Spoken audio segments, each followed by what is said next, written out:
إن الحمد لله نحمده ونستعينه ونستغفره ونعوذ بالله من شرور أنفسنا ومن سيئات أعمالنا. من يهده الله فلا مضل له ومن يضلل فلا هادي له.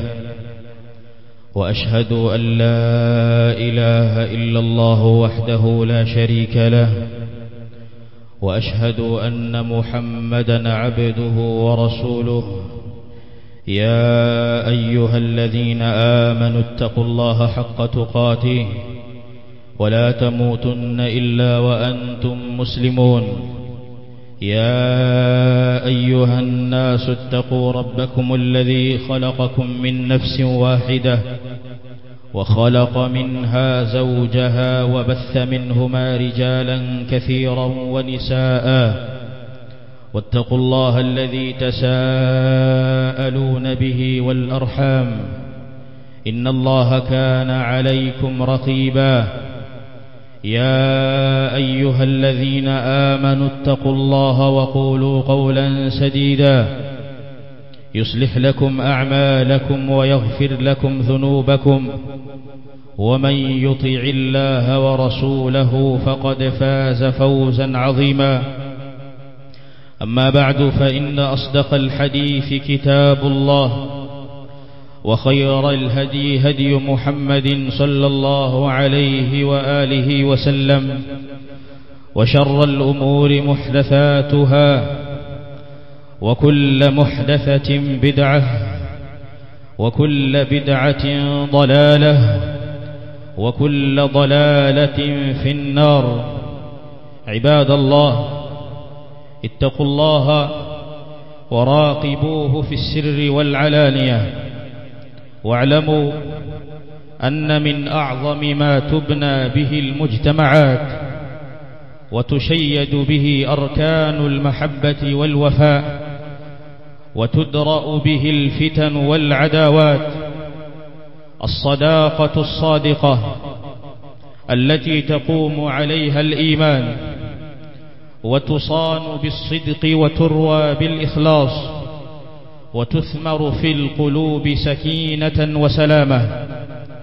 Ndugu zangu Islam, jueni kwamba miongoni mwa mambo makubwa ambayo ndiyo msingi mkubwa wa kuunganisha mujtamaa na ndiyo msingi mkubwa wa watu kuwa na mapenzi baina yao na ndiyo msingi mkubwa wa kukata fitna na kuepusha uadui ni ule urafiki wa kweli, ambayo ndiyo maudhui ya khutba yetu ya leo, as-sadaqatu as-sadiqa.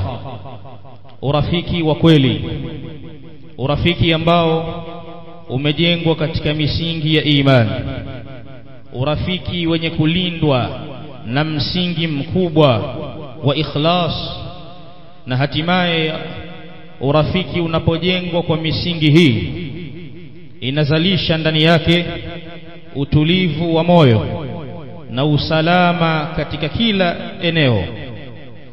Ndugu zangu Waislamu, mazungumzo haya yanahusiana na mafungamano makubwa, lakini katika zama zetu hizi za maendeleo na utandawazi limekuwa jambo hili ni ghali, ni jambo ambalo linafaa kununuliwa na kuuzwa, bali ni jambo lililojengwa juu ya maslahi binafsi, wala si jambo ambalo limejengwa juu ya uchamungu. Ndugu zangu Waislamu, urafiki katika zama ambazo watu wengi wanakhiana, urafiki katika zama ambazo watu wengi wanapenda mali na nafsi zina uroho na uchoyo wa kupupia mali na kupenda dunia, tunauzungumzia urafiki ambao unatakiwa ndani yake uwe na msingi wa ukweli, ukweli uliokosekana katika zama ambazo watu wengi ni warongo. Ndugu zangu Waislamu, ukhuwatillah, ule udugu kwa ajili ya Allah subhanahu wa ta'ala aliyoutaja Mtume sallallahu alayhi wa alihi wasallam katika hadithi, akiwazungumzia watu saba ambao yudhilluhumullahu fi dhillihi yawma la dhilla illa dhilluh, watu 7 ambao watafunikwa chini ya kivuli cha Allah subhanahu wa ta'ala, siku ambayo hakuna kivuli zaidi ya kivuli chake Allah jalla wa ala. wa'adda minhum rajulani tahabba fillah ijtama'a alayhi wa tafarraqa alayhi. Akahesabu mtume sallallahu alayhi wasallam katika watu hao 7 watakaofunikwa na kivuli siku ya kiyama ni watu wawili ambao wamependana kwa ajili ya Allah subhanahu wa ta'ala, wameungana pamoja na kuachana kwa ajili ya Allah subhanahu wa ta'ala. Ndugu zangu Waislamu, hakika rafiki wa kweli ni msaidizi katika njia na mapito anayoyapita mtu, ima ya kidini au ya kidunia. Rafiki ana mchango mkubwa mno, lakini rafiki sanadun fi shidda, ni tegemezi katika shida na matatizo yanayompata mtu. Wa mir'atun fil ghafla, rafiki wa kweli anakuwa ni kioo wakati ambapo wewe umeghafilika. Wa kanzun la ya'rifu qimatuhu illa man iftaqadahu, lakini rafiki wa kweli ni hazina ya thamani mno ambaye hakuna anayejua thamani hiyo isipokuwa yule anayeikosa hazina hiyo. Yule anayekosa marafiki ndiye anayejua thamani ya marafiki. Yule mwenye marafiki warongo, matapeli, ndiye anayejua thamani ya kuwa na marafiki wa kweli waaminifu. Ndugu zangu Waislamu, sheria ya Kiislamu imeweka haki mbalimbali zinazofungamana na urafiki.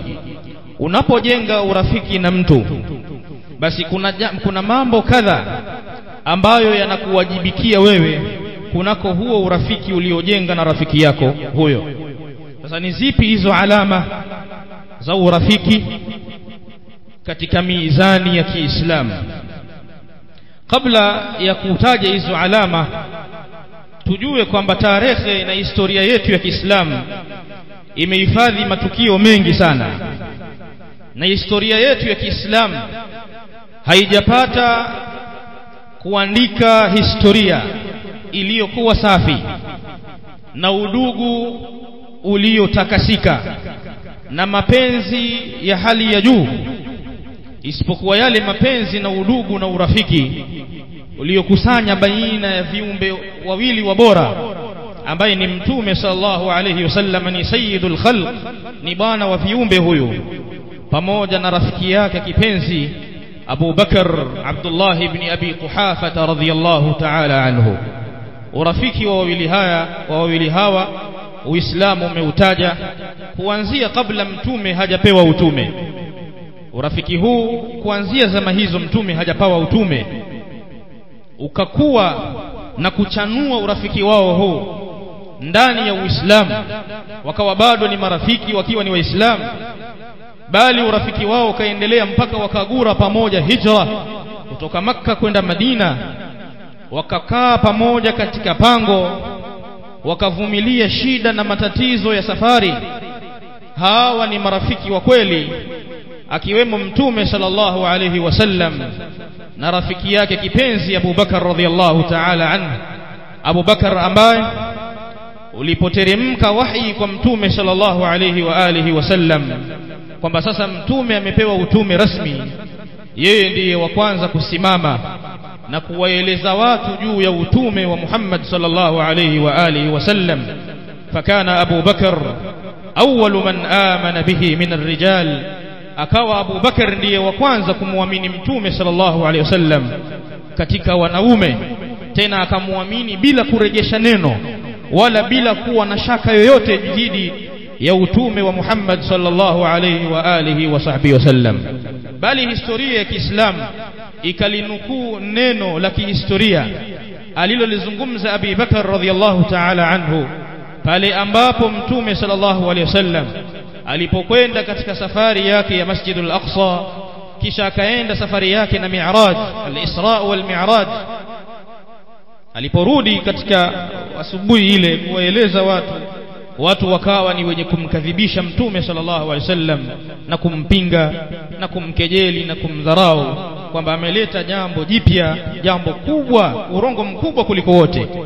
Abu Bakar radhiallahu anhu ikanukuliwa kalima yake alipofikishiwa habari kwamba Muhammad leo amekuja na mpya, anasema kwamba usiku mdogo tu ameenda mpaka Masjidul Aqsa, kisha akatoka hapa akaenda mpaka mbinguni, kisha akarudi akamalizia na usingizi wake.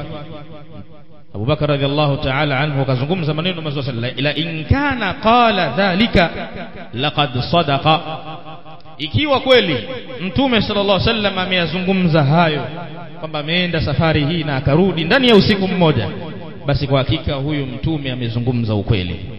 Akastahiki Abu Bakar radhiallahu anhu kuitwa as-Siddiq, kwamba yeye ni mkweli na ni rafiki kipenzi kabisa wa Mtume sallallahu alaihi wasallam, aliyesuhubiana naye katika da'wa, aliyesuhubiana naye katika hijra, ambaye amesuhubiana na Mtume sallam mpaka katika vita. Bali Abu Bakar ni rafiki wa Mtume mpaka kwenye makaburi, kaburi la Mtume kisha kaburi la Abu Bakar radhiyallahu ta'ala anhu, na huu ndio urafiki wa ukweli. Na inatosha kuwa ni fahari kutajwa jina la Abu Bakar radhiyallahu anhu katika Qur'ani likioanishwa na kuunganishwa pamoja na jina la Mtume sallallahu alaihi wasallam katika sehemu ambayo walikuwa wanahitajia msaada, wamejificha katika pango na maadui wanawatafuta.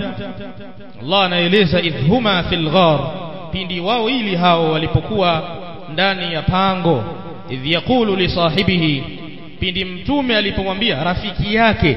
Allah akauthibitisha urafiki wa Mtume wa Abu Bakar radhiallahu anhu, idh yaqulu li sahibihi, pindi Mtume alipomwambia rafiki yake ambaye ni Abu Bakar, la tahzan, usihuzunike, inna Allaha ma'ana, hakika Allah subhanahu wa ta'ala yuko pamoja nasi. Zingatia kalima sahibihi, idh yaqulu li sahibihi, pindi alipomwambia sahibi yake. Allah hakumtaja jina Abu Bakar, la, akamtaja kwa sifa yake, idh yaqulu li sahibihi.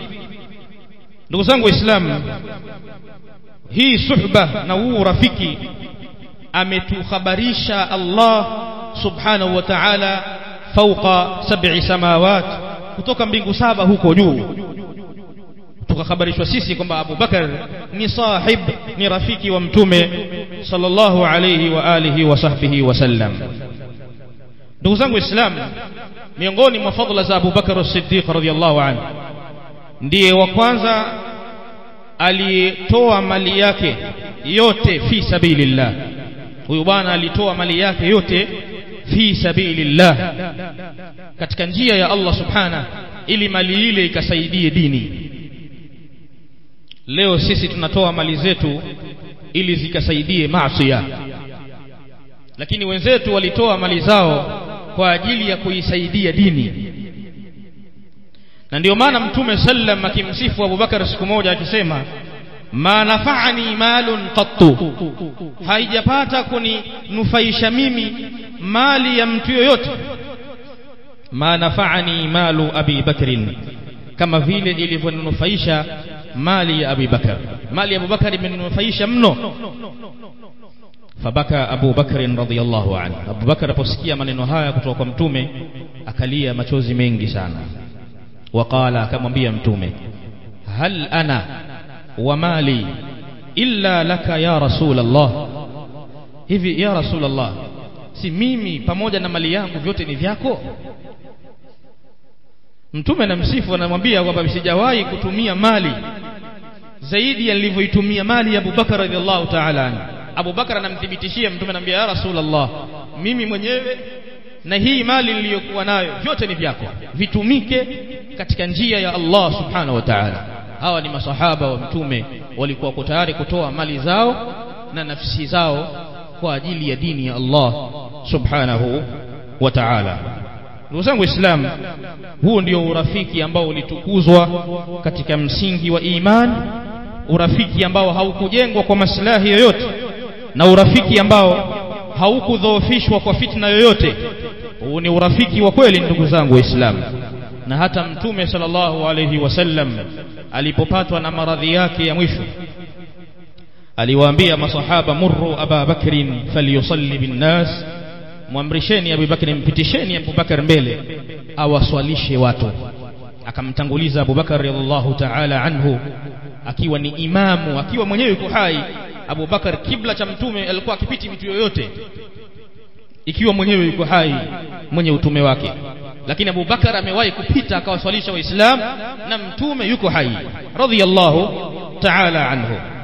Na ndio maana wanawachuoni wanasema pale mtume alikuwa anamtengeneza Abu Bakar na kumwandaa kwa ajili ya kupokea ukhalifa baada yake, na ndio maana akimpitisha mbele katika maradhi yake ya mauti, kwa sababu alipokufariki mtume sallam, Abu Bakar ndiye aliyekuwa mtu aliyethibiti zaidi, alithibiti thabati iliyokuwa kubwa mno ya kiimani, na akawa mkweli.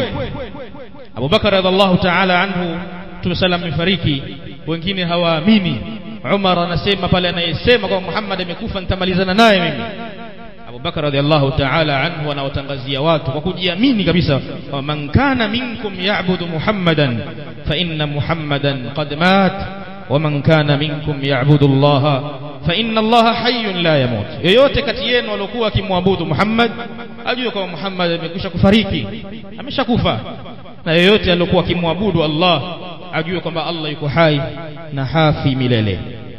Kisha kaisoma kauli ya Allah, wama Muhammadun illa rasulun qad khalat min qablihi ar-rusul afa in mata aw qutila inqalabtum ala a'qabikum. Hakuwa Muhammad isipokuwa ni mtume wa Allah, mtume ambaye wamepita kabla yake mitume wengi. Hivi mtume huyu akifariki dunia au akauawa, ndio mtarudi nyuma ya visigino vyenu mkaiacha dini kwa kuwa mtume amekufa? Haitakiwi kuiacha dini, dini bado inaendelea na Allah subhanahu wa ta'ala bado yupo.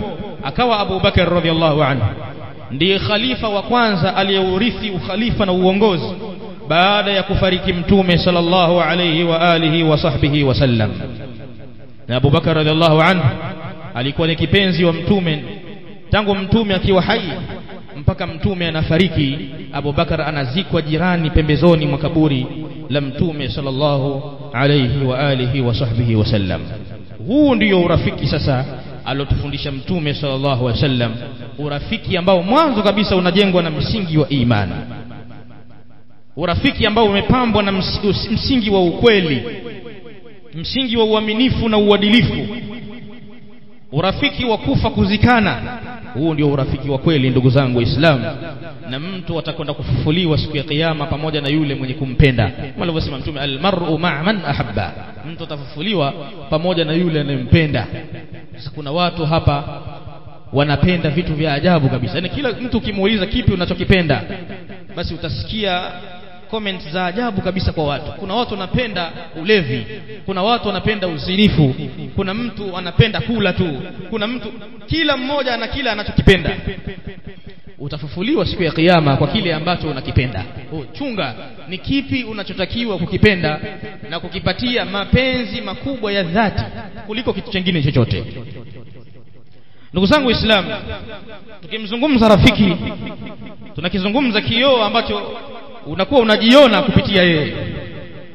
Tunamzungumza yule mshirika katika umri wako, sababu mtume sallallahu alayhi wasallam ameeleza kwamba almar'u ala dini khalilihi falyanzur ahadukum man yukhalil. Mtu yupo katika dini na mila na tabia za rafiki yake, basi atizame na aangalie mmoja wenu ni nani wa kumfanya rafiki.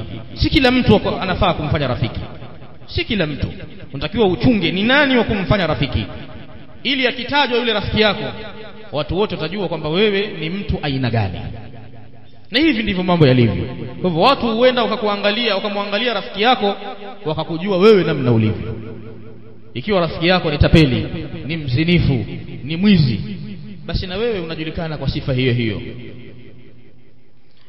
Ndugu zangu Waislamu, sio kila aliye karibu na wewe kimwili kwamba huyo ndiye rafiki yako, la. Wala sio kila mwenye kucheka pamoja nawe kwamba huyo ndiyo rafiki yako, la. Bali sahibu, bali rafiki wa kweli, man idha dhakarta Allah a'anak wa idha nasita dhakkarak wa idha zalta satara wa idha ihtajta hadara. Rafiki wa kweli ni yule ambaye unapomkumbuka Allah anakusaidia katika kumkumbuka Allah subhanahu wa ta'ala. Unapomsahau Allah pia anakusaidia.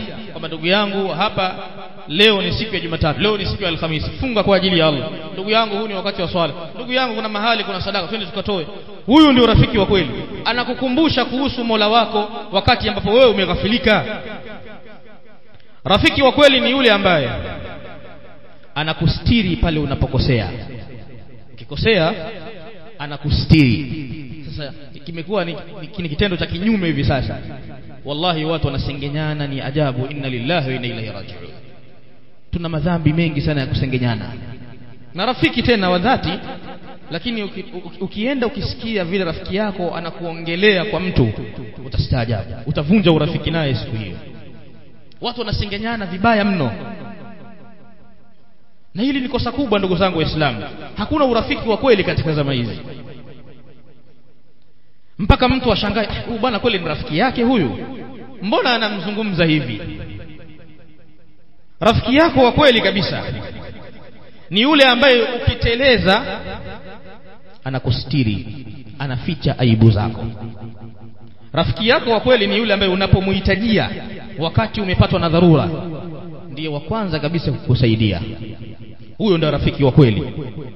Allah subhanahu wa ta'ala akielezea hatari ya kuwa na rafiki mbaya, wa yawma ya'addu adh-dhalimu ala yadayhi yaqulu ya laytani ittakhadhtu ma'a ar-rasuli sabila ya waylata laytani lam attakhidh fulanan khalila laqad adallani 'ani adh-dhikri ba'da idh ja'ani wa kana ash-shaytanu lil-insani khadhula.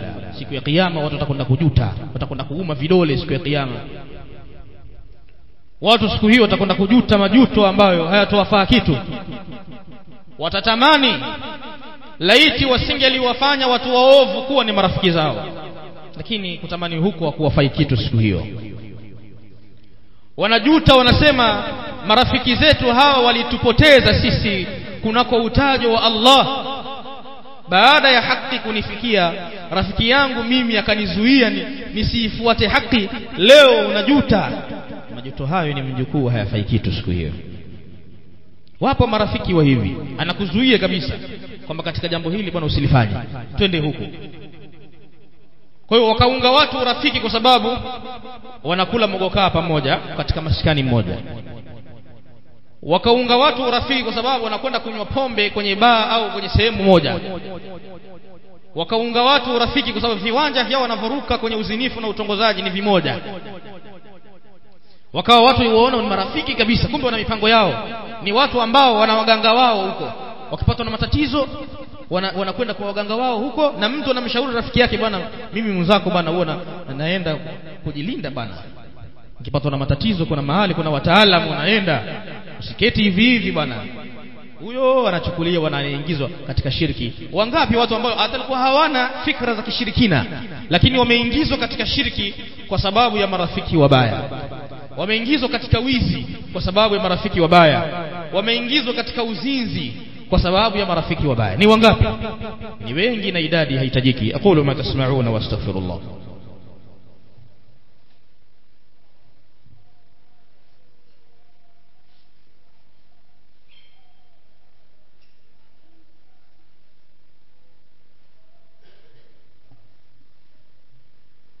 الحمد لله حمدا كثيرا طيبا مباركا فيه كما يحب ربنا ويرضى، ثم الصلاة والسلام على نبينا محمد وآله وصحبه وسلم تسليما كثيرا.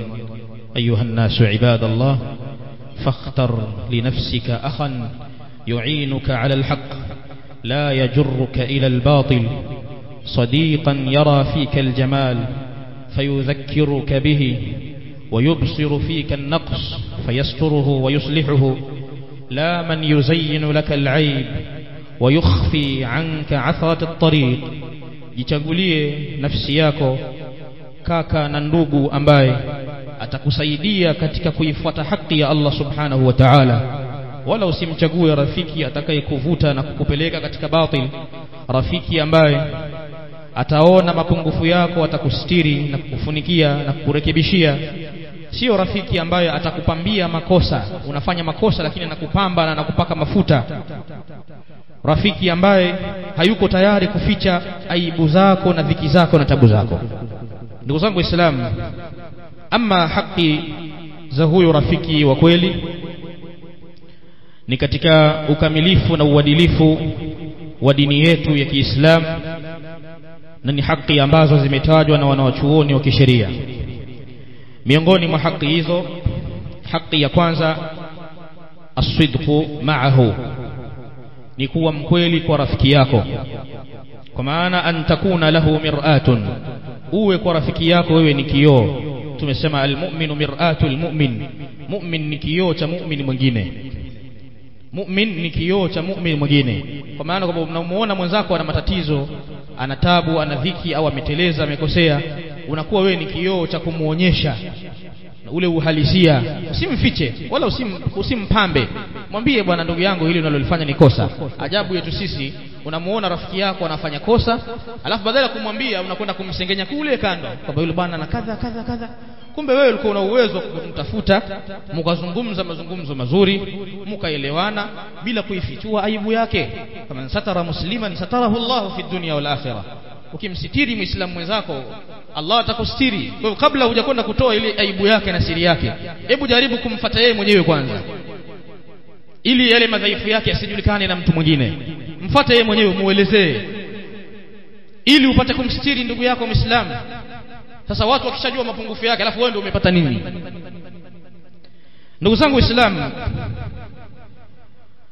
ukweli katika urafiki ndilo jambo ambalo linatakiwa, na urafiki hauwezi kudumu pasi na ukweli. Kiwa na ukweli, basi urafiki wenu ndio utadumu. Na wanasema wanawachuoni, katika vitu vinaulinda ukweli, wa alla tatluba makana afdala minhu. Ukiwa na rafiki yako usijikweze wala usitafute cheo cha juu kuliko rafiki yako.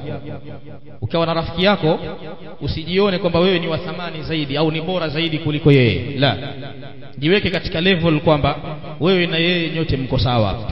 Asema Abu Iyas rahimahullahu ta'ala, idha istahaba ar-rajulani, wanapojenga urafiki watu wawili, fataqaddama ahaduhuma sahibahu faqad asaa as-suhbah, alafu mmoja akajitanguliza dhidi ya mwingine, akajifanya yeye ndio mkubwa kwenye ule urafiki, lakini yeye ndiye bwana mkubwa, ndiye anahitajiwa kuheshimiwa zaidi, basi anasema Abu Iyas, hapa utakuwa umeukosea ule urafiki. Urafiki utakuwa umeukosea. Jiweke level moja na yule ndugu yako Muislamu uliyejenga naye urafiki kwa ajili ya Allah, bila kujikweza wala bila kujitukuza. Ya pili, tukimalizia ni nyingi lakini tutataja baadhi. Ya pili, an tahfadhahu fi ghaibati, uweze kumuhifadhi na kumlinda rafiki yako wakati anapokuwa hayupo. Kwa maana fala tadhkuruhu bisu, usimtaje rafiki yako kwa ubaya, usimtaje rafiki yako kwa ubaya hata siku moja. Ifikie mahali umtetee ndugu yako, bal tughliqu bab al-ghiba, ufunge ule mlango wa ghiba, mlango wa usengenya, ufunge kabisa. Usimsengenya rafiki yako wala usidhihirishe mapungufu yake, bali unatakiwa kumuepushia na kumzuia dhidi ya mambo yote mabaya yanayomwandama. Na ndivyo alivyosema Mtume sallallahu alaihi wasallam, man radda an irdi akhihi radda Allahu an wajhihi an-nar yawm al-qiyamah. Mtume sallallahu alaihi wasallam, yoyote mwenye kuilinda heshima ya ndugu yake Muislamu, Allah subhanahu wa ta'ala atamkinga uso wake kutokamana na moto siku ya kiyama. Linda heshima ya ndugu yako Muislamu. Ifikie mahali rafiki yako akitajwa kwa ubaya huko, na wewe uko tayari kumtetea, sio kumtetea kwa madhambi, kwa mabaya, unamtetea kwa ukweli kwamba yule bwana, mimi nazungumza ukweli, hayuko hivi, umemdhania vibaya, yuko hivi na hivi na hivi. Lakini subhanallah, lau rafiki yako atafatwa aulizwe kuhusu wewe, yatakayotoka hapo ni maneno ya kustaajabisha. Na watu wengi huchukua siri za watu na kupata kuwadhuru watu kupitia watu wao wa karibu, kwa sababu kupitia mtu wa karibu ndio utamjua njia za yule mtu anazopitia na mambo yake anayoyafanya. Mtu anaweza kudhurika na kupata matatizo zaidi kwa sababu siri zake zote unazo wewe. Kwa hiyo lazima watu wakitaka information kutoka kwako watakufuata wewe. Chunga sana ndugu yangu Muislamu, usiuharibu urafiki huu. Lazima umuhifadhi ndugu yako Muislamu anapokuwa yupo mbali na wewe. Lakini la mwisho ni kumnasihi ndugu yako Muislamu anapopotea. Lakini wataqif ma'ahu idha dhalla, usimame pamoja naye anapodhalilika na kufedheheka. Ndugu yako Muislamu, rafiki yako amepatwa na shida, amepata na dhiki, simama pamoja naye. Lakini wataghfir lahu idha zalla, umsamehe pale anapokosea. Usiangalie yale makosa, angalia yale mazuri na mengi na mbali mlikotoka. Lile moja alikosa usilihesabu, usiliangalie lile.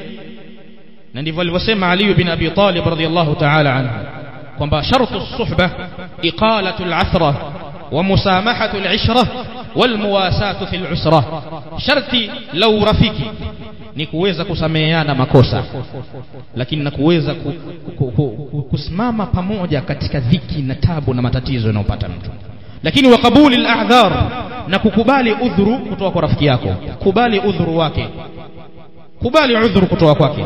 Na ndivyo alivyosema Abdullah ibn al-Mubarak, al-mu'minu yatlubu al-ma'adhir wal munafiqu yatlubu al-atharat. Mu'min siku zote huwa anatafuta udhuru. Kifanya jambo, rafiki yako amekufanyia hivi, amekufanyia jambo umelikwaza, mpatie udhuru, mpatie udhuru. Huenda kuna jambo limemfanya ndio akanijibu hivi, huenda kuna kadha ndio ikawa hivi, mpatie udhuru. Kwa sababu mu'min siku zote huwa anatafuta udhuru. Lakini munafiq huwa yatlubu al-atharat, anatafuta makosa. Ndugu zangu, mambo ni mengi mno ya kuzungumza, lakini muda hautoshi. Tutakuja tuendelee inshallah katika juma inayofuata. Lakini tujue kwamba urafiki wa kweli ni ule urafiki uliojengwa katika misingi ya imani, misingi ya ukweli. Huu ndio urafiki utakaodumu, urafiki wa kufa kuzikana, kama alivyokuwa Mtume sallallahu alaihi wasallam na rafiki yake Abu Bakar. Nasallallahu ta'ala bimannihi wa karamihi أن يجعلنا من الذين يستمعون القول فيتبعون أحسنه. اللهم اغفر لمن حضر هذه الجمعة ولوالديه، وافتح لسماع المواعظ قلبه وأذنيه، واغفر للمؤمنين والمؤمنات والمسلمين والمسلمات الأحياء منهم والأموات، إنك سميع قريب مجيب الدعوات. اللهم حبب إلينا الإيمان وزينه في قلوبنا، وكره إلينا الكفر والفسوق والعصيان، واجعلنا اللهم من الراشدين. قوموا إلى صلاتكم يرحمكم الله.